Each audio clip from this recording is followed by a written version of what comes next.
Welcome back to your Blueprint for Happiness.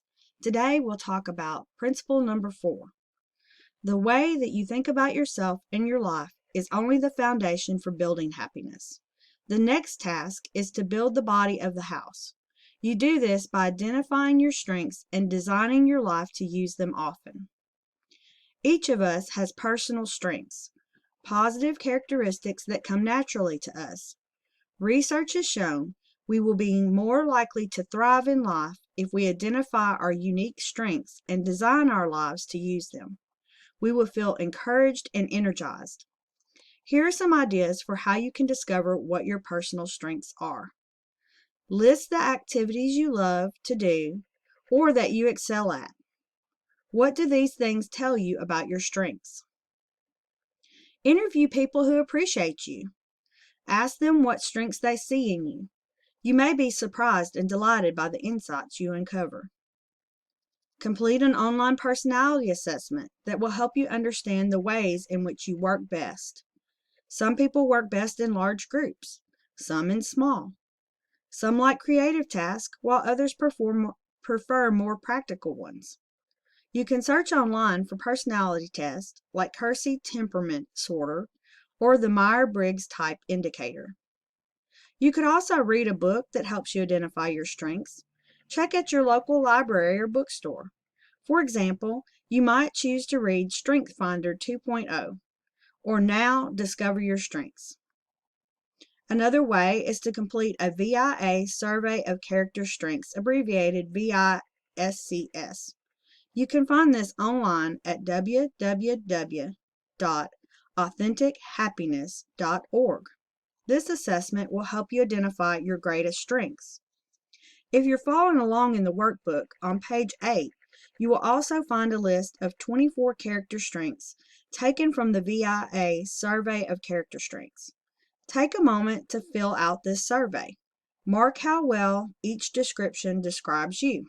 Then go through and circle the 5 best that describe your characteristics. You can pause the video while you complete this task and restart when you're ready. Unfortunately, instead of valuing and acting on our strengths, many of us are inclined to minimize them. We see the strengths of others, and admiring their strengths, we undervalue our own.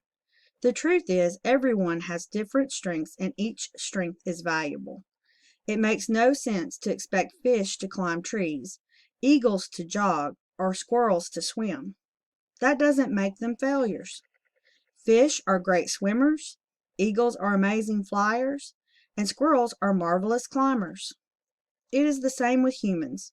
Everyone is good at some things, but not as good at others. When you try to be good at everything, you can lose your sense of peace. You can be happier if you focus on the strengths you have rather than your weaknesses.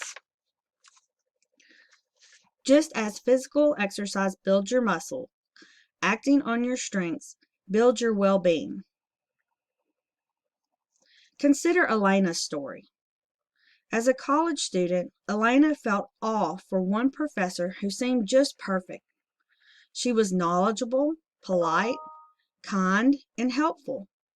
Elena admired her immensely, but there was a dark side to her admiration. Elena hated herself for not being more like the professor. Elena was mischievous, distractible, and fun-loving. She berated herself why couldn't she be more like her professor. It took more than a decade for Elena to realize that she and the professor had different gifts.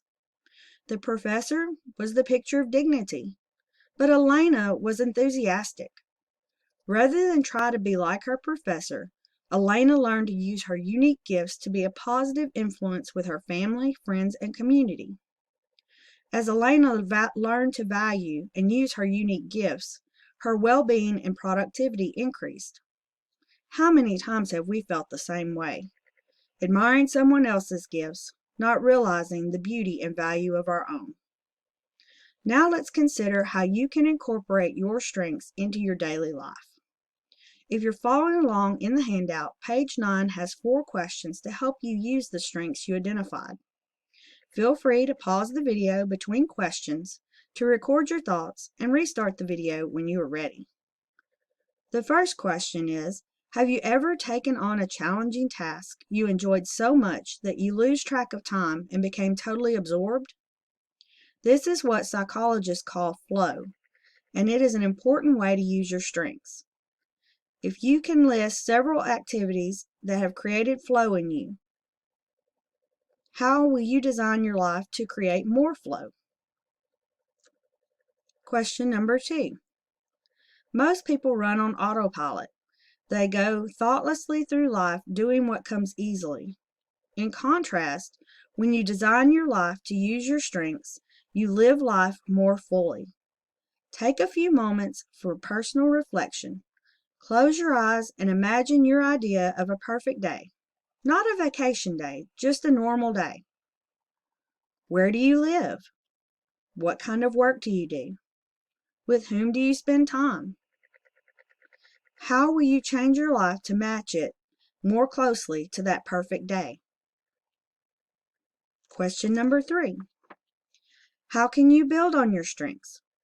You might get further training or education. You could take an informal class within your community.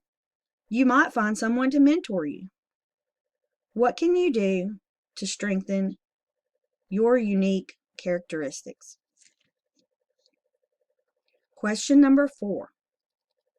How can you design your life to use your strengths more? Maybe you could talk to your employer about ways to better use your strengths at work. Maybe you could develop a hobby or personal interest that involves your strengths. Perhaps you could use your strengths volunteering in your community. In the 4th question box, think of ways and record how you will use your strengths better. Even though it helps you live better when you know your strengths, you may be tempted to dwell on your weaknesses. You may worry about them a lot. You may spend a lifetime trying to overcome them. In the meantime, you neglect your strengths.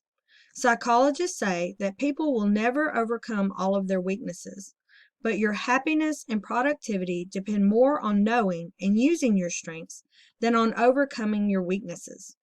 The happiest and most productive way to live is by using your strengths while managing your weaknesses. Dwelling on your limitations is not energizing.